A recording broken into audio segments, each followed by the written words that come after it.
Ever since checking out Fossil's new 5th gen lineup of smartwatches at IFA last year, I've been looking forward to reviewing one of them. So here it is. Hey, I'm Brian and this is the Fossil Carlyle HR. This video is brought to you by Surfshark. Surfshark is a VPN, or virtual private network, that encrypts your traffic and changes your IP location. But how can that be helpful to you? Well, we got the Olympic Games coming up, with everyone around the world wanting to watch the coverage, just like we wanted last time around. Unfortunately, like many, we're on vacation in the summer, and most networks only have licenses for their respective country, meaning that watching our local games coverage abroad is impossible, unless we use a VPN to make it look like we're at home. My viewers can try it risk-free for 30 days and get it for just $1.99 a month after that, so give Surfshark a try at the link in the video description.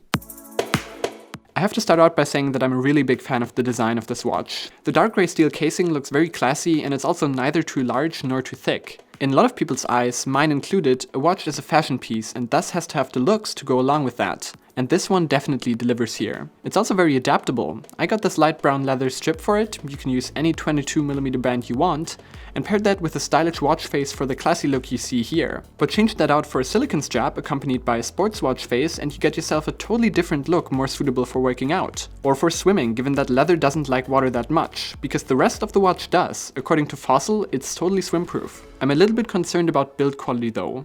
While nothing rattles or anything and the watch does feel very well made, I did have the back casing fall off on my Falster 2, which is apparently a common and still prevalent issue.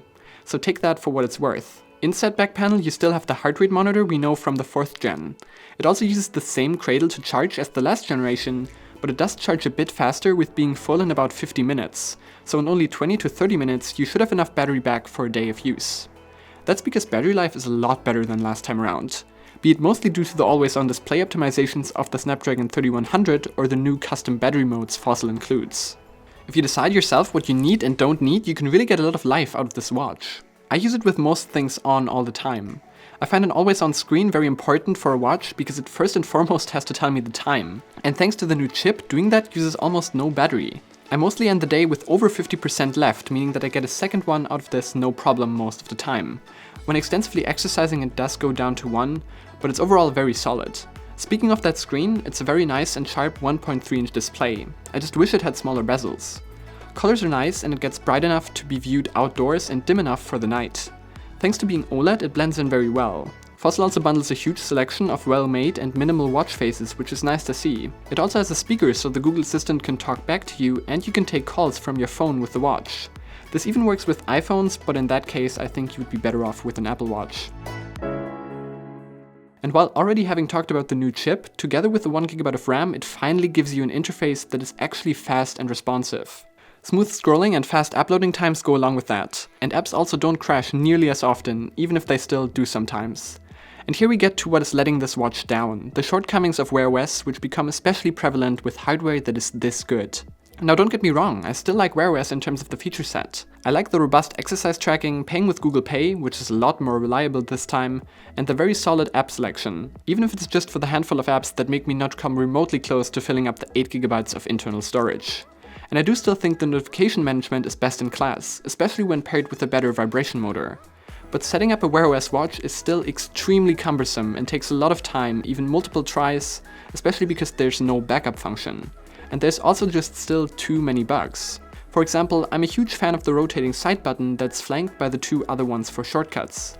I think every watch should have this as it makes scrolling much easier without having to touch the screen. But every once in a while it just decides to stop working. Or the touch glitches out. These things don't happen all the time, but every few days I find myself rebooting the watch to fix these things, which just shouldn't be the case.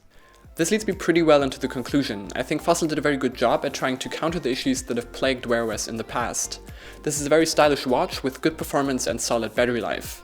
And the price tag of €250 is fine if you look at it as a fashionable watch first that also happens to give you notifications, exercise tracking, and so on.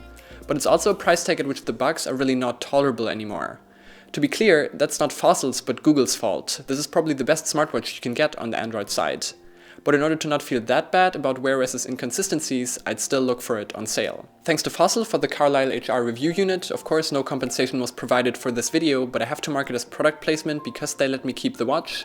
All of my opinions are of course still my own. If you enjoyed this video, you know which buttons to press, and don't forget to press that follow button on Twitter. I'm Brian, thanks for watching, and I'll see you in the next one.